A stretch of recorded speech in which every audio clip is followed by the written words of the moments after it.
Llegamos a Arezzo un poco antes del mediodía y perdimos más de 2 horas buscando el castillo renacentista que el escritor venezolano Miguel Otero Silva había comprado en aquel recodo idílico de la campaña toscana. Era un domingo de principios de agosto, ardiente y bullicioso, y no era fácil encontrar a alguien que supiera algo en las calles abarrotadas de turistas. Al cabo de muchas tentativas inútiles volvimos al automóvil, abandonamos la ciudad por un sendero de cipreses sin indicaciones viales, y una vieja pastora de gansos nos indicó con precisión dónde estaba el castillo. Antes de despedirse nos preguntó si pensábamos dormir allí, y le contestamos, como lo teníamos previsto, que solo íbamos a almorzar. «Menos mal», dijo ella, «porque en esa casa espantan». Mi esposa y yo, que no creemos en aparecidos del mediodía, nos burlamos de su credulidad. Pero nuestros 2 hijos, de 9 y 7 años, se pusieron dichosos con la idea de conocer un fantasma de cuerpo presente.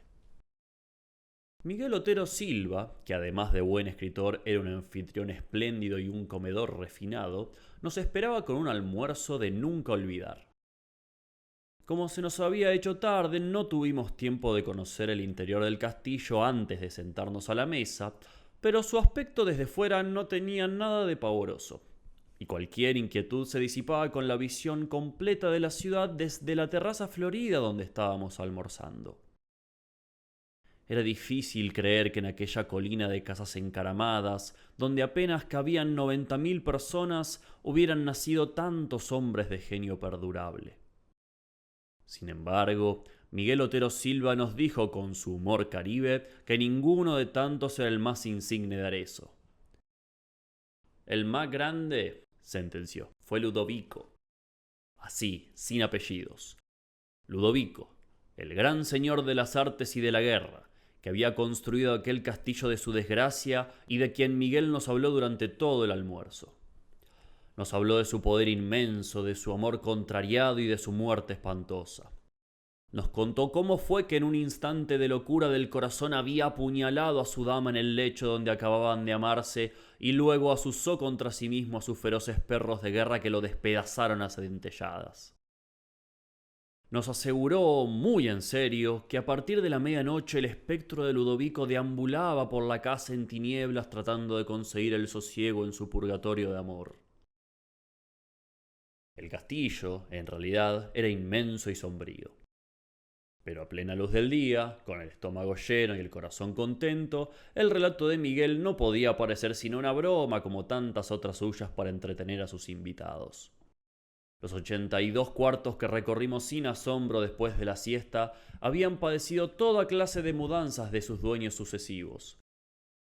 Miguel había restaurado por completo la planta baja y se había hecho construir un dormitorio moderno con suelos de mármol e instalaciones para sauna y cultura física y la terraza de flores intensas donde habíamos almorzado. La segunda planta, que había sido la más usada en el curso de los siglos, era una sucesión de cuartos sin ningún carácter, con muebles de diferentes épocas abandonados a su suerte. Pero en la última se conservaba una habitación intacta por donde el tiempo se había olvidado de pasar. Era el dormitorio de Ludovico. Fue un instante mágico. Allí estaba la cama de cortinas bordadas con hilos de oro y el sobrecama de prodigios de pasamanería todavía acartonado por la sangre seca de la amante sacrificada. Estaba la chimenea con las cenizas heladas y el último leño convertido en piedra, el armario con sus armas bien cebadas y el retrato al óleo del caballero pensativo en un marco de oro, pintado por alguno de los maestros florentinos que no tuvieron la fortuna de sobrevivir a su tiempo. Sin embargo, lo que más me impresionó fue el olor de fresas recientes que permanecía estancado sin explicación posible en el ámbito del dormitorio. Los días del verano son largos y parsimoniosos en la Toscana y el horizonte se mantenía en su sitio hasta las 9 de la tarde. Cuando terminamos de conocer el castillo eran más de las 5, pero Miguel insistió en llevarnos a ver los frescos de Piero de la Francesca en la iglesia de San Francisco. Luego nos tomamos un café bien conversado bajo las pérgolas de la plaza y cuando regresamos para recoger las maletas encontramos la cena servida. De modo que nos quedamos a cenar. Mientras lo hacíamos, bajo un cielo malva con una sola estrella, los niños prendieron unas antorchas en la cocina y se fueron a explorar las tinieblas en los pisos altos. Desde la mesa oíamos sus galopes de caballos herreros por las escaleras, los lamentos de las puertas, los gritos felices llamando a Ludovico en los cuartos tenebrosos. Fue a ellos a quienes se les ocurrió la mala idea de quedarnos a dormir. Miguel Otero Silva los apoyó encantado, y nosotros no tuvimos el valor civil de decirles que no. Al contrario de lo que yo temía, dormimos muy bien mi esposa y yo en un dormitorio de la planta baja y mis hijos en el cuarto contiguo. Ambos habían sido modernizados y no tenían nada de tenebrosos. Mientras trataba de conseguir el sueño, conté los 12 toques insomnes del reloj de péndulo en la sala y me acordé de la advertencia pavorosa de la pastora de gansos. Pero estábamos tan cansados que nos dormimos muy pronto en un sueño denso y continuo, y desperté después de las 7 con un sol espléndido en las enredaderas de la ventana. A mi lado, mi esposa navegaba en el mar apacible de los inocentes.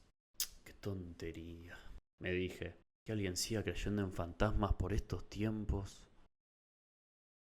Solo entonces me estremeció el olor de fresas recién cortadas y vi la chimenea con las cenizas frías y el último leño convertido en piedra y el retrato del caballero triste que nos miraba desde 3 siglos antes en el marco de oro.